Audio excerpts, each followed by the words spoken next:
ஐக்கிய அரபு அமீரகத்தின் பிரதமரும் அபுதாபி மன்னரும் ஆனவர் ஷேக் முகமது பின் சையத் அல் அஹ்யான் இவரது வருகையின் போது அவருடன் புகைப்படம் எடுப்பதற்காக தயங்கி நிலையில் நின்ற 2 ஆசிய நாடுகளின் தொழிலாளர்களை கண்டார். அவர்களை தனது அருகில் அழைத்து அரவணைத்து அவர்களுடன் மகிழ்ச்சியாக புகைப்படம் எடுத்துக் கொண்டார். இந்த வீடியோக்கள் சமூக வலைதளங்களில் வைரலாகி வருகிறது. இன்று சாதாரண கவுன்சிலர்களே வேலைமனு காரணமாக பொதுமக்களுடன் நேரம் ஒதுக்க தயங்குகின்றனர். விஐபிகளும் இதே நிலைதான். இந்த நிலையில் அரபு உலகில் சக்தி வாய்ந்த நபராக கருதப்படும் முகமது பின் சயீது இதற்கு முன்பும் இதேபோன்ற தனது அன்பான நடவடிக்கைகளால் பாராட்டு பெற்றவர்.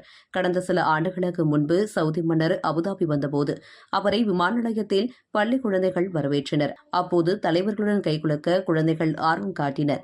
அப்போது ஆயிஷா என்ற குழந்தை அபுதாபி மன்னர் முகமது பின் சயீதிடம் கைகுலுக்க முயன்றபோது அவர் அதனை கவனிக்காமல் சென்றுவிட்டார். இந்த காட்சிகள் வலைதளங்களில் வெளியான நிலையில் குழந்தை ஆயிஷாவின் அபுதாபி இல்லத்திற்கு திடீர் வருகை புரிந்தார் மன்னர் முகமது பின் சையத். இன்ப அதிர்ச்சியில் உறைந்த ஆயிஷா குடும்பத்தினர் மன்னரை வரவேற்று உபசரித்தனர். குழந்தை ஆயிஷாவை கட்டி தழுவி முத்தமிட்டார் மன்னர் முகமது பின் சயீது. இதுபோன்ற நடவடிக்கைகளால் மக்களிடம் அன்பாக நடந்து கொள்ளும் ஆட்சியாளர் என்ற பெயரை பெற்றுள்ளார் ஷேக் முகமது பின் சையத் அல் அஹ்யான்.